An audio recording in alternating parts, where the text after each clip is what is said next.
I used to travel in Mumbai locals all the time. The crowded trains would upset me, so I was saving up to buy a car. And when COVID hit, I urgently wanted to buy a car. I did all my research and had zeroed in on a Hyundai or a Maruti. I was very excited to buy a car as well. But COVID had a different plan for me. The delivery of cars had slowed down across the globe. The average wait time was at least 6 months or more. This was not just true for Hyundai or Maruti, but also for Tata and Mahindra, and also German cars like Audi, BMW, and Mercedes. I started tracking the global automobile industry and found that one company was the least affected, or at least the last one to be affected: Toyota. Why was it so? What was it that Toyota was doing differently? Well, it has a lot to do with the just-in-time approach used by a lot of automobile companies. Toyota is said to have developed the just-in-time approach to inventory management. Some people believe that it was the Japanese shipyards that introduced the concept. But I think Toyota popularized it as part of its Toyota production system. No matter who did it, it's an interesting concept. So what is just-in-time? The just-in-time system ensures that Toyota receives the raw materials and other inputs right when it wants to start manufacturing, and the final cars are ready just when the customers want them. Not too early, not too late. Everything just when it is needed. Wait, what is so special about that? Usually, manufacturers fill up their inventories months in advance. Doing so ensures that they are prepared for any sudden large orders that they might receive. However, maintaining so much inventory has 3 challenges. First, buying raw materials that would last for months also means that your working capital would be stuck for months. Second, inventory needs storage space, and storage comes at a cost. If you buy a warehouse, it is a huge capital commitment and you will have to incur depreciation over the next few years. If you rent a warehouse, you will have to pay rental expense every year. And third, so much inventory is also vulnerable to damage, spoilage, theft, etc.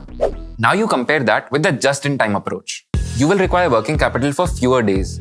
Let's say you buy the raw material just a day before you actually need it. You just saved your working capital from getting stuck for all the months before the purchase. Since you maintain an inventory that would suffice for only a day or two, you need much smaller storage space. So you just saved on warehouse or storage costs. Also, there is hardly any risk of damage or spoilage because your inventory does not last long. Even if your inventory were damaged, it would only be a day's worth and not months. These benefits of the just-in-time approach led many corporations from across the world to follow in Toyota's footsteps. Many manufacturers from various industries have been known to use the just-in-time approach or a variant of it. And that includes Apple, Nike, Amazon, and Dell. I guess the fashion industry must be a big fan of the just-in-time approach. It ensures that they don't have so much inventory that it runs out of fashion before being sold out.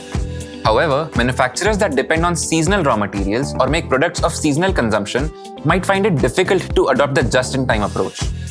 For example, a jute products manufacturer can buy jute only a few months of the year, so they have to stock up for the whole year in the months when jute is available.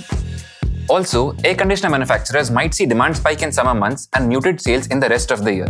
So they start stocking up air conditioners well in advance to be able to fulfill the demand in summer months. The cracks or shortcomings of the just-in-time approach became obvious only in the recent COVID times.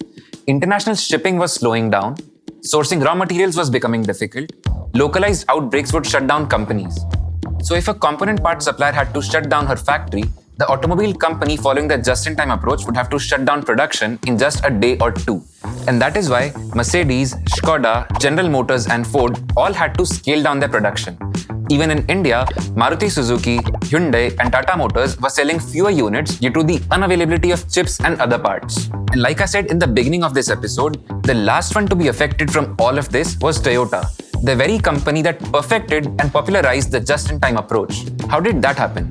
Toyota suffered from the limitations of just-in-time back in 1997 when a fire broke out at a supplier's manufacturing plant. It was the sole supplier of P-valve parts for Toyota. Toyota had to shut down production for weeks.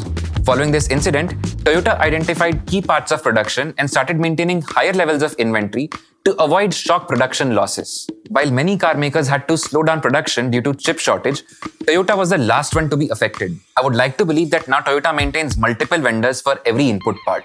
To sum it all up, just-in-time can significantly reduce costs, but it also increases risks and dependencies that are beyond your control. Having a just-in-time system while maintaining emergency buffers might be the way to go. What do you think? That is all for today's episode on Side Notes by Zerodha Varsity. I shall talk to you in the next one. Until then, happy learning.